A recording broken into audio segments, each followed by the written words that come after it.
You didn't lose your femininity. You replaced it, not with strength, not with clarity, not with empowerment, but with survival mode. And that distinction changes everything about how you love, how you respond, and how you experience yourself in relationships. Welcome back. Because this isn't about becoming more feminine again like it's some aesthetic shift. This is about recognizing that the version of you who used to feel open, receptive, and emotionally alive got replaced by a version of you who is constantly alert, constantly guarded, and constantly managing emotional risk. And the hardest truth? You didn't consciously choose it. Your nervous system did. There was a version of you who didn't overthink everything. She didn't analyze tone shifts. She didn't rehearse messages in her head before sending them. She didn't assume distance meant rejection. She simply felt, responded, and connected. She wasn't weak, she was emotionally available without fear. But over time, through experience, something changed. Not suddenly, slowly, through inconsistency, through emotional confusion, through situations where you showed up fully and weren't met with the same depth in return, through people who were present one day and distant the next. Through moments where your softness wasn't protected, and each time it happened, something inside you learned. Not emotionally, but neurologically. Connection is not always safe, so your system adapted, and that adaptation slowly became your personality. Feminine energy in its natural state is open. It flows, it receives, it trusts emotional rhythm instead of controlling it.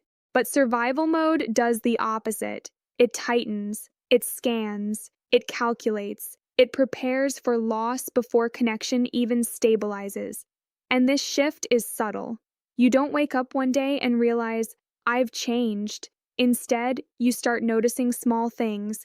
You wait before replying. You hold back emotional expression. You stop asking directly for what you need. You become more observant than expressive. You tell yourself it's maturity, but underneath it's protection. Because at some point, being soft stopped feeling safe. So instead of softness, you chose control. Instead of openness, you chose emotional management. Instead of flow, you chose predictability. And it felt like growth, but it was actually adaptation.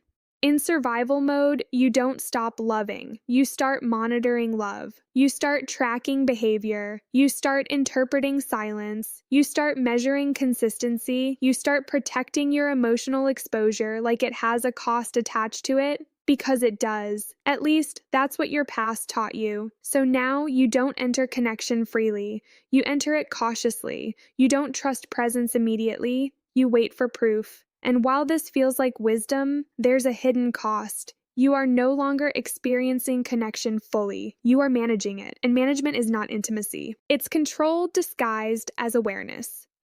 This is where many women become emotionally exhausted. Because they are always on, always analyzing, always slightly detached, even when they care deeply. This is the most deceptive part of the entire pattern. Because survival mode often looks like growth. You say things like, I don't chase anymore. I have standards now. I'm more careful with my energy. And yes, boundaries are healthy. Clarity is healthy. Discernment is healthy. But emotional shutdown disguised as standards is something different. Real maturity expands your emotional range. Survival mode narrows it. Real confidence lets you stay open without losing yourself. Survival mode only lets you stay safe by limiting depth. And if you're honest, there's often a quiet feeling underneath all of it. You're not fully present in relationships anymore. You're managing distance while calling it self-respect. Feminine energy is not fragility. It's not passivity. It's not emotional dependence. It is internal safety. The ability to remain open without abandoning yourself, the ability to feel without overprotecting, the ability to receive without calculating risk in every moment. Survival mode asks, what can go wrong? Feminine presence asks, what is real here? Survival mode reacts to protect identity. Feminine energy responds to express truth. And here is the part that most people don't want to hear. You cannot fully experience emotional connection while operating in protection mode. You can only manage proximity, not intimacy, not depth, not real emotional exchange, because guarded energy always creates distance even when closeness is present. You don't return to femininity by forcing softness. You don't heal by becoming overly open or emotionally unfiltered, and you don't fix survival mode by rejecting it. You rebuild by restoring safety inside yourself. Because survival mode is not the enemy, it was protection. It formed when emotional unpredictability felt too costly. So the goal is not to destroy it, the goal is to update it, to teach your nervous system that not all connection requires defense, that not all emotional closeness leads to loss, that not all vulnerability ends in imbalance. And this is slow work, because your body remembers before your mind believes. But gradually, something shifts. You stop abandoning yourself to maintain peace. You stop shrinking to avoid emotional risk. You stop over-controlling outcomes in relationships, and in that space, softness returns, not as performance, but as safety. You didn't lose your femininity. You replaced it with survival mode, and that replacement made sense at the time. It protected you, it stabilized you, it helped you function in emotional environments that didn't feel consistent or safe, but you are not there anymore.